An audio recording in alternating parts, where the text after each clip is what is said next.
Урматтуу көрүүчүлөр, урматтуу Ошмунун жалпы студенттери, Ордолоо шаарыбыздын так ортосунда жайгашкан Сулайман тоосунан ысык салам жолдойбуз. Бул Үмүт телестудиясынын кезектеги чыгарылышы. Кутмандуу күнүңүздөр менен жалпы студенттер.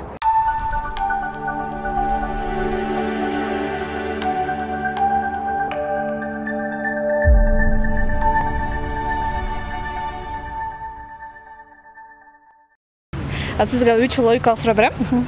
Кайсыл жолдо басууга болбойт? Билбейм. Кийинки суроо анда эшектин эмнеси адал? Эч нерсеси. Эмгегиби? Дагы кийинки суроо пилге окшош, бирок кичинекей жаныбар. Чычканбы? Жок. Пилге окшош кичинекей жаныбар. Билбейм. Чоң рахмат. Саламатсызбы? Саламатчылык. Сизге 3 суроо берем. Логикалык суроолор. Биринчи сурообуз. Кайсыл жолдо басууга болбойт? Мен жардамдашмасам. Кайсыл жолдо басууга болбойт? Жол жок жерде да. Саматчын жолунан басууга болбойт. Азаматсыз. Экинчи суроо. Эшектин эмнеси адал? Эмгек адал. Азаматсыз. Пилге окшош, бирок кичинекей жаныбар. Пилдин баласы. Сиз бардыгын биле турбайсызбы? Чоң рахмат. Кайсыл жолдо басууга болбойт? Бар жолдо эле бар. Саматчынын жолунда. Эшектин эмнеси адал? Бар эле. Жок, арам. Иши. 3 суроого жооп берип коесузбу? Сурамычы. Жок, кандай суроо? Логикалык суроолор. Логика. Кайсыл жолдо басууга болбойт? Макул, кийинки суроо. Эшектин эмнеси адал? Адал эмес. Эшектин эмнеси адал? Адал эмес. Эмнеси адал? Пайдасы болушу мүмкүн, жүк ташып бериши мүмкүн. Ошол менет болуп калат, ошондо. Пилге окшош, бирок кичинекей жаныбар, ал эмне? Пилге окшош, бирок кичинекей. Макул, рахмат чоң. Саламатсыздарбы, суроо берсек болобу? 3 логикалык суроо, кыргызча, бере берейин. Кайсы жолдон басууга болбойт? Кайсы жолдон басууга болбойт? Макул. Эшектин эмнеси адал? Кылган иши. Менет, Ооба. Пилге окшош, бирок кичинекей жаныбар. Бул логикалык суроо. Пилге окшош, бирок кичинекей? Мен билбейм. Пилдин баласы. Рахматчы. Макул. Эшектин эмнеси адал? Адал эмес. Жумушу, иштеген жумушу. 3 суроо берип кетеличи, сураныч. Кайсыл жолдо басууга болбойт? Саматчын жолунда. Туура. Эшектин эмнеси адал? Эшектин эмнеси адал? Атыбы? Неси? Аты. Жок. Билбейм аны. Пил, бирок пилге окшош, бирок кичинекей жаныбар. Пилдин баласы. Туп-туура. Чоң рахмат сизге.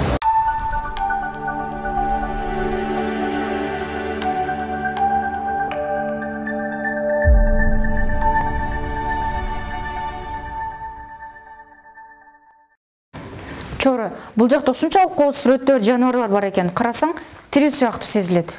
Жок, булар деген атайын катырылат да. Эмне менен катырылат? Химиялык заттар менен башына деген булардын эти менен май тазаланып алып, анан туз менен жабылат. Канчалык көп жабылса, ошончолук жакшы. Ооба, бул да бир искусство. Басы, искусство деп калбадыңбы? Биздин кесиптешибиздин искусство факультети боюнча видео материал даярдаган. Анда эмес аны чогуу көрөлү.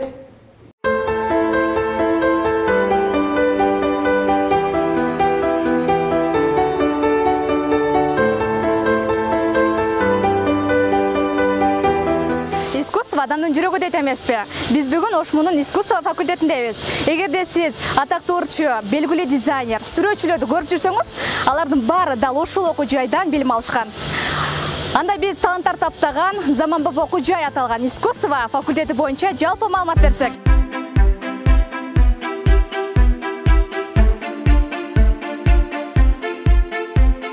Саламатсызбы агай? Саламатчылык, жакшы. Агай, искусство факультети студенттер үчүн кандай шарттарды түзгөн? Искусство факультети азыр силерге көрсөтөм шарты кандай экенин. Бул жер ритмикалык класс, бул жерде музообразование бизде бар. Музообразованиядагылар музыкалык билим берүүдө музыкант студенттер мына ошондо ушул жерде даярданат. Бұл жерде біз киім дизайны, адистиктери, музыка, сүрөт бар ушул жерде компьютерге байланышкан сабактарды өтүшөт. Бұл жерде индивидуальный сабак өтүлөт. Азыр бізде бұл Эжеке Атабаева жаңыл эжекебиз индивидуальный сабак өтүп атат комуздан. Ушул комузду үйрөтөбүз. Себеби бизден бүткөн студенттер баары комузду үйрөнүп чыгат. Факультетибизде азыркы мезгилде күндүзгү бөлүмдө 482 студент окуп атат. Ал эми сырттан окуу бөлүмүндө 180 студентибиз бар. Анан быйыл диплом менен келгендердин дагы приказдары азыр келди. Бир 10 чакты студент дагы студент менен толукталат да. Учурда канча мугалим иштешет? Бизде наамдарын айтып кетсем, бизде 80ден жогору окутуучулук курам. Анын эмге эл артисти бирөө, 2 профессор бар. Анан кыргыз эл артисттер, эмгек сиңирген артисттери 4. Кыргыз маданиятынын ишмерлери 4. Анан 13 бизде сүрөтчүлөр союзунун мүчөлөрү бар. Калгандары ага окутуучулар. Факультетибизде кайсы адистикте даярдайт? Биздин факультетибизде 5 адистик боюнча даярдайт. Биринчи бул музыкалык билим берүү. Музыканын теориясы, ырдоо жана хорду дирижерлоо кафедрасы бар. Бул экинчиси сүрөтчү эмгек кафедрасы. Анда мына жерде элдик музыкалык ырды аткаруу жана ырдоо кафедрасы бар. Бул кафедранын дизайн кафедрасы бар. Анан 1 жыл болду бизге кино академия келди дагы. Биз ал жерде режиссура адистигин даярдап чыгарабыз. Агай, алтындай болгон убактыңызды биз үчүн бөлүп бергениңиз үчүн сизге ыраазычылык билдиребиз. Рахмат. Агай айткан жогорудагы адистиктерди сиздерге бир-бирден тааныштырабыз. Айтып өткөндөй эле алгач сиздерге дизайн багытында кеп кылсак. Кеттик анда.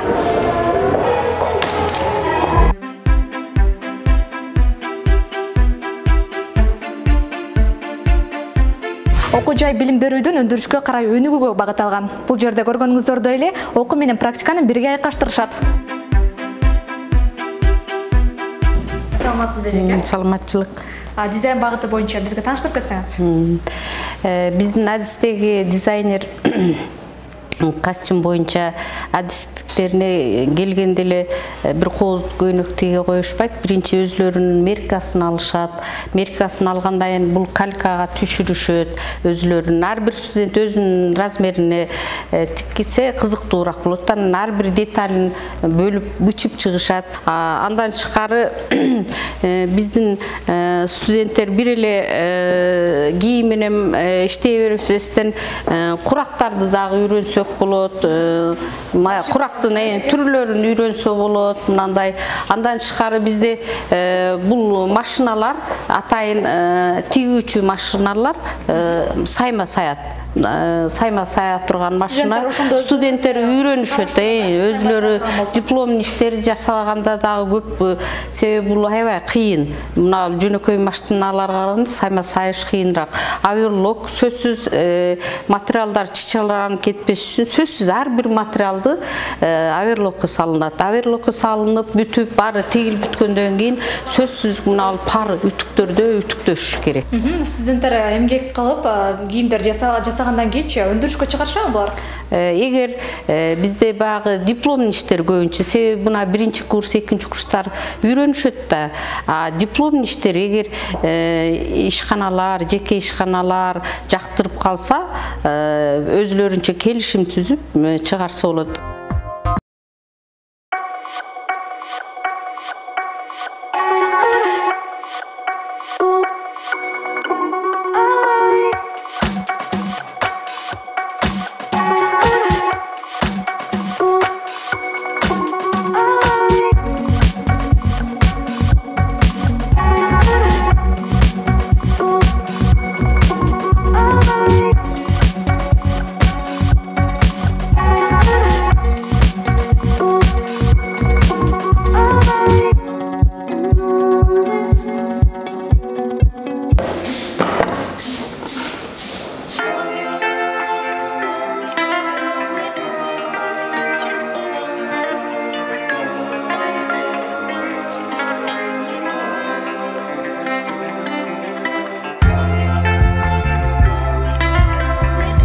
көрүнгөн менен аны жасаганга келгенде аябай кыйын экен.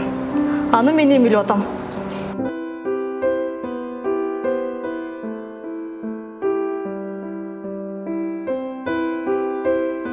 Агай, негизи мен сүрөтүм негедир окшошпойт атат. Биринчи келгенде студенттер эмнеден башташат? Биз ошол биринчи курста натюрмортту тартып, колдорду көндүрүп үйрөнүп алгандан кийин, анан экинчи курстан баштап адамдардын портреттерин тарта баштайбыз. Анан жарым жыл өткөндөн кийин экинчи курстун жарым жайкысынан ошо адамдардын толук боюн тартып баштайбыз. Эгер неме болсо, кел мен сен сүрөтүңдү тартып көрсөтөйүн анда. Ооба. Ушул эле азыр темага байланыштуу болот как раз. Ошол жерге отурсаңар. Агай, сиз сүрөт тартып атасыздар, сизге суроо берсем тоскоолдук жаратпайбы? Тартып атып жооп бере беребиз. Агай, ушул көркөм өнөр искусствосунда студенттер окуп бүткөндөн кийин кайсыл жактан жумуш таба алышат? Же мугалим эле болушабы булар? Кандай? Бизде негизинен ошол педагогикалык багытта даярдайбыз да. Анан биздики педагогикалык багыт болгондуктан биз негизинен ошо мектептерге, айыл жерлерге, райондорго, областтарга, айыл жерлерге, мектептерге сүрөт, черчение сабагынан мугалимдер даярдайбыз. Бир эле ошол мектептерге барып иштебейт биздин бүтүрүүчүлөрүбүз. Биздин башка мекемелерге барып сүрөтчү жасалгалоочу болуп иштейт. Мисалы үчүн биздин адистик негизинен аябай турмушта керектүү адистик деп ойлойм да мен. Көрсөм болобу? Болот. Бул азыр жанагы зарисовка деп коебуз. Ошо 3-чү баскычына келди да. Эгерде бир толук 4-чү баскычтарына барганда бул уже мындан да жакшынакай болуп бүтүп калмак да. Аябай сонун окшоштур агай. Сүрөт тартууда бир топ кыйынчылыкты жаратат. Биринчиден кантип калемди кармаш керек экендигин үйрөтүшөт. Ал эми экинчиден кандай түстөрдү бериш керек экендигин үйрөтүшөт. Биринчи тартып атканда күн албай кыйналышы мүмкүн, бирок барган сайын жакшы өздөштүрүп кете алышат. Биз дагы да тааныштырууну улантабыз. Бул жакта эстрадалык музыкалык искусство канасы. Уруксат багай.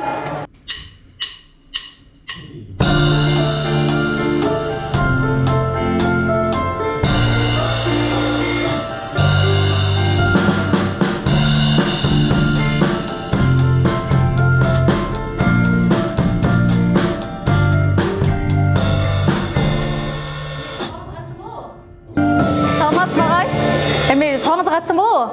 Болот.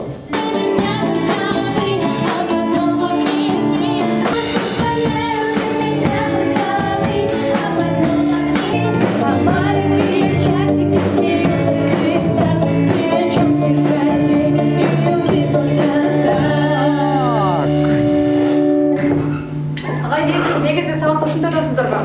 Негизи сабак оркестр деген сабак ушундай өтүлөт.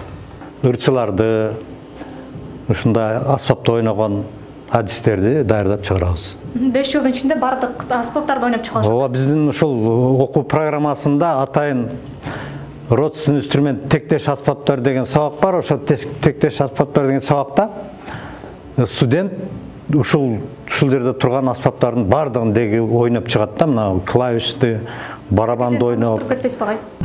Мына ал бас гитара деп айтылат.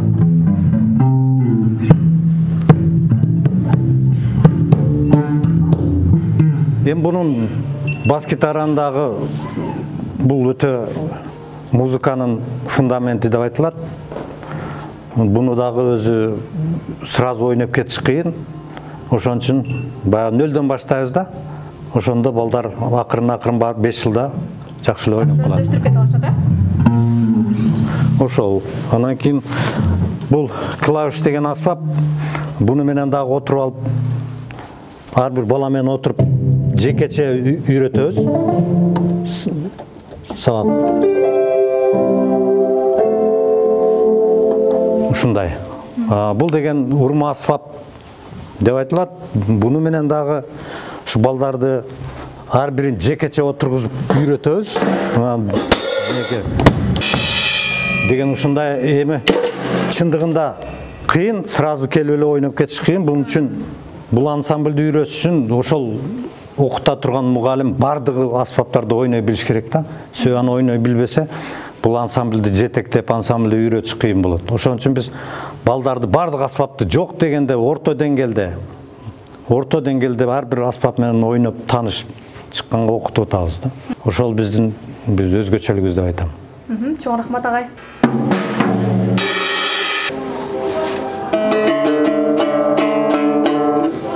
Анда кийинки тааныштыруу элдик музыкалык аспаптар.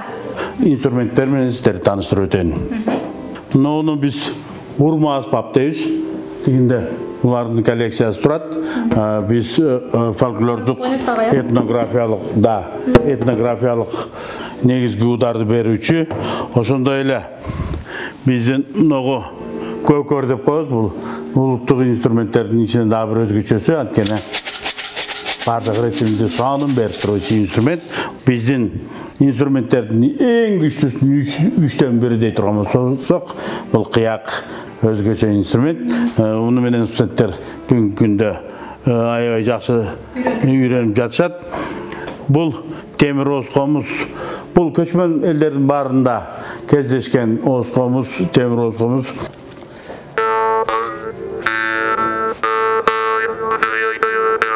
Бес конца муну ойносо болот. Ойносо болот турган инструмент. Ал эми чоподон жасалган бул инструменттерибиздин аябай эмес көп. Бар, анан мунан да чоң бас бар, мунан да кичине эң кичинелерибиз бар. Булардын баары дагы ойногонго ыңгайлуу. Биздин балдар биринчи курстан баштап мунун баарын ойноп киришет. Мисалы үчүн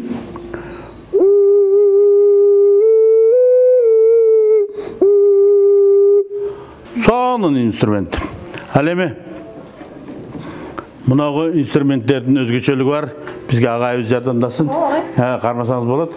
Келиңиз агай, мына көргөзүп берсеңиз, кандай сонун инструменттерибиз бар. Ар биринин өзүнүн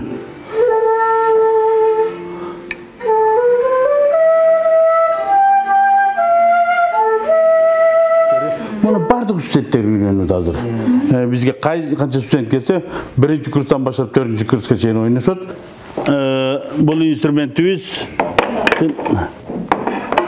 биздин символикабыз, биздин бардык уюткубуз, кыргыздын негизги аспабы комуз, 3 кылдуу комуз. Ага келиңиз, 3 кылдуу комуздун ажарын ачкан бизде салтанат этнографиялык ансамблибиз бар, ошонун жетекчиси Бакай агай.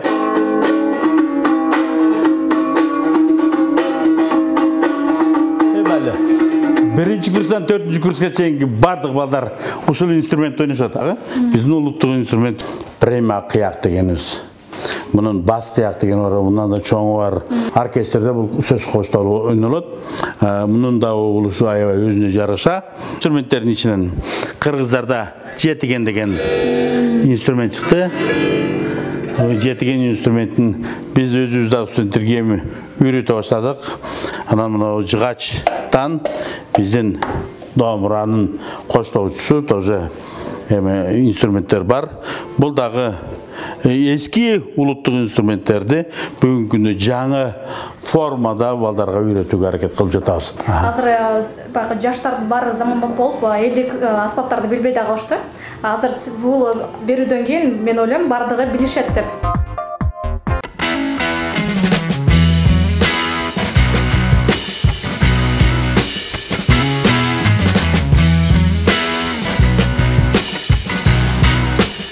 Эгерде сиз бул берүүдөн жеткиликтүү маалымат алган болсоңуздар, биз дагы өз максатыбызга жеттик. Кийинки берүүлөрдү Ош менен калган факультеттер улайт. Программаны алып барган мен Айпер Мамытбекова. Аманчылыкта жолугалы.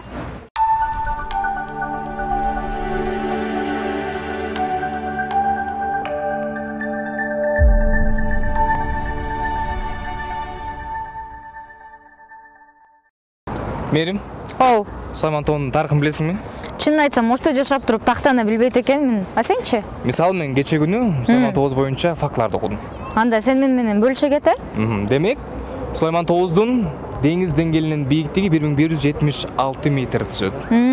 Узундугу 3 чакырым, туурасы 1,5-2 чакырым. Ал эми айрымдары Сулайман Тоғызду чөгүп жаткан төг окушturат экен. Сыйынуучулардын саны бир жылда 16-17 миң адамды түзөт. Өтө кызык го я. Ал эми маңдайда жайгашкан бул Бабурдун башкаруусундагы Такты Сулайман мечити. Бул мага сен айткан фактылар мага аябай чоң бир жаңылык болду да. А биз бирок Ош мамлекеттик университетинин жаңылыктарын унута жасап турбуз го. Анда кел, дал ошол кесиптешибиз даярдаган жаңылыктарга кезек берели.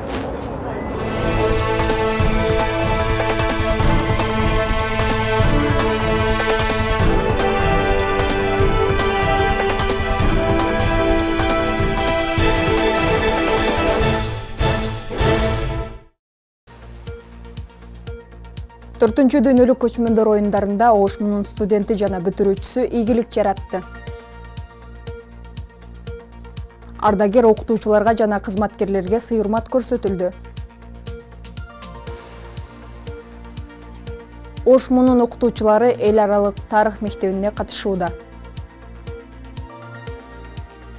Өзгөн эл аралык медициналык колледжи аймактагы шемберекке катышты. Алдыда ушул жана башка маалыматтарга кененирээк токтолуп тааныштырууну баштайм. Амансыздарбы? Сиздер Үмүт телестудиясына даярдалган жаңылыктар топтомун көрүп жатасыз. Аны мен Надина Асылбекова алып барам.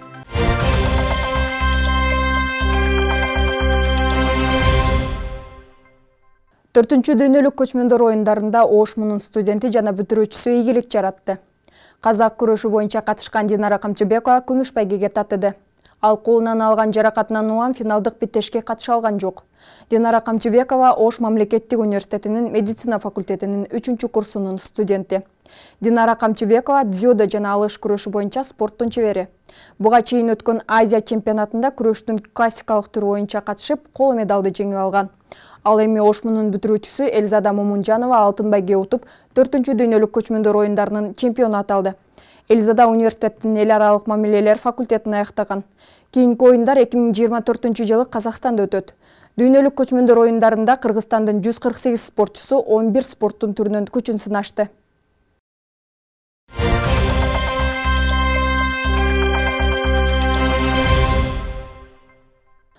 Ош муда эмгектенип жаткан жана эс алуудагы 400дөн ашуун ардагер окутуучулар, кызматкерлер үчүн сый кече уюштурулду. Ош мунун ректору Кудайберди Кожубеков, Камкорчулар кеңешинин төрагасы Балтагул Нурунбетов, Кесиптик бирликтин төрагасы Апсамат Сатаров, Ош мунун ардагерлер кеңешинин төрагасы Капар Зулбукаров жаштыгын, эмгегин Ош муга арнаган ага эжейлерди, кызматкерлерди куттуктады. Чың ден соолукта университеттин ийгиликтеринде дайыма баш болуп, калыс пикирлерин айтып, жаштарга өрнөк болуп жүрүүсүн тилешти.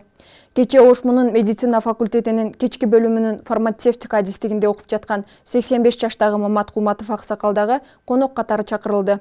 Окуу жайдын ректору жамааттын алдында куттуктап, билим алуунун эч качан эрте кечи болбой тургандыгын, ушул аксакал далилдеп жаткандыгын белгиледи жана анын окуусундагы келишимдик акысына окуу жайдан жеңилдиктер каралаарын кошумчулады. Ардагер окутуучу кызматкерлер ак баталарын беришти. Улгайган адамдардын эл аралык күнүнө карата жыл сайын окуу жайдын ректораты Кесиптик бирлиги тарабынан иш-чара уюштурулуп, ардагерлерге арналып дасторкон жайылып, концерттик программа тартууланып, ар бирине акчалай сыйлыктар берилип келет. Майрамдык кече Ош мунун таланттуу ага эжелеринин, студенттердин концерттик программасы менен коштолду.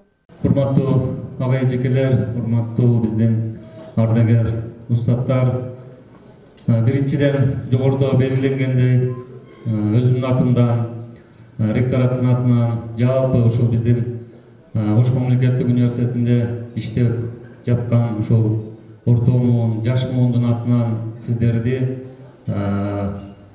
кечеки өткөн, бүгүнкү деп айтсак деле болот, ушул майрамыңыздар менен чын дилден куттуктап кетүүгө уруксат этиңиздер. Жалпы эле ушул Ош мамлекеттик университетинин бүгүнкү деңгээлге чыгуусуна, ушул республикадагы эл аралык деңгээлдеги таанылуусуна, бардыгына ушул университетте иштеген биздин ардагерлерибиз, улуу муундун өкүлдөрүнүн ушул бүт өмүрүн ушул университетке арнап, университетте иштеп, бардык энергиясын сарптаган аракетинин натыйжасында ушундай болуп атат деп биз түшүнөбүз. Буюрса, бул салт мындан кийин дагы улана бермекчи.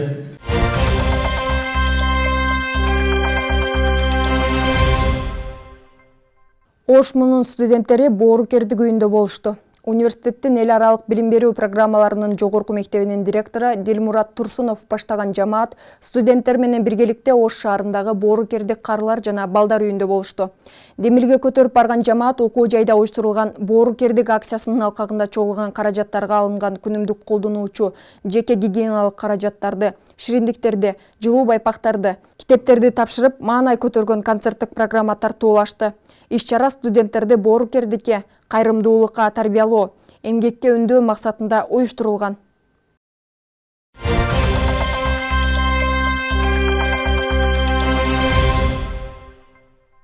5 октябрь билим берүү кызматкерлеринин кесиптик майрамы, мугалимдер күнү.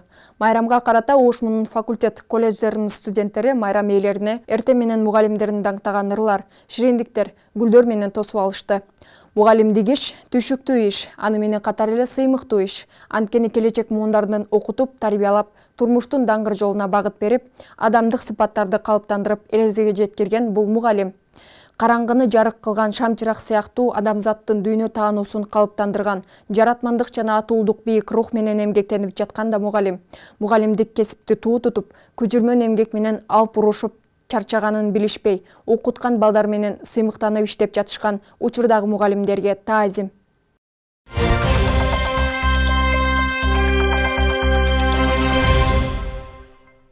ОШМУнун окутуучулары эл аралык тарых мектебине катышууда. ОШМУнун STEM инновациялык колледжинин окутуучулары Исламбек Шарапов, Фазира Ажибаева жана тарых факультетинин окутуучусу Кубанычбек уулу Нурсултан эл аралык тарых мектебине катышып жатат. Жаш изилдөөчүлөр жана педагогдор үчүн уюштурулган иш-чара 1-5 октябрь күндөрү Екатеринбург шаарында Эльсин атындагы Урал федералдык университетинде уюштурулган. Тарых мектептер жаштар арасында тарыхый билимди жайылтууга, ар кайсы өлкөлөрдүн жана региондордун жаш окумуштуулардын ортосунда изилдөө жана илимий билим берүү байланышын түзүүгө жана өнүктүрүүгө багытталган. Эл аралык тарых мектебинде дүйнөнүн 40 өлкөсүнөн келген 150дөн ашуун жаш изилдөөчүлөр жана студенттер, эксперт окумуштуулар, академиялык институттардын жетекчилери, алдыңкы университеттер, ири архивдер жана музейлердин өкүлдөрү катышууда. Сессиянын программасына ылайык иш-чара тематикалык 5 трек боюнча жүрүп, ар бир трек тегерек столдорду, талкууларды жана проект конкурстарды камтыйт. Мындан тышкары жаш изилдөөчүлөр өздөрүнүн тарыхый агартуу демилгелерин түзүүдө колдоо алуусу белгиленген.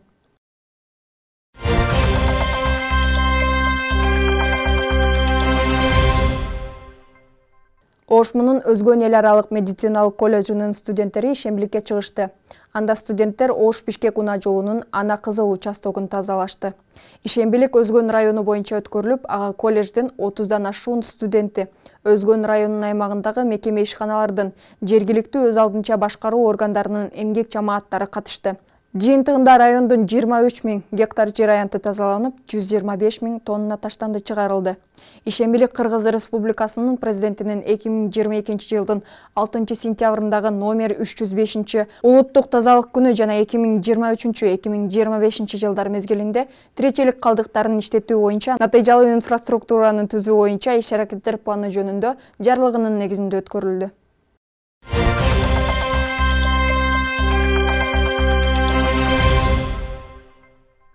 Сиздер Үмүт телестудиясында даярдалган маалыматтар менен тааныштыңыздар. Толук ОШМУнун социалдык тармактагы бардык баракчаларынан көрүүгө чакырам.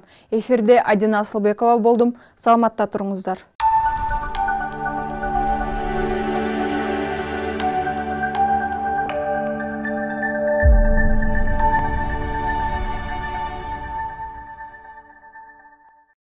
Урматтуу көрүүчүлөр, бизге берилген жарым сааттык убакыт өз соңуна келди. Ал эместер менен болгон кесиптешим Мээрим Айтмаматова жана мен Жора Эсналиев болдум. Кийинки чыгарылыштар көрүшкөнгө чейин сак саламат болуңуздар. Биздин көрсөтүүлөрдү Ош ТВ жана ТМЖ телеканалдарынан, ОШМУнун бардык соц тармагынан көрө аласыздар.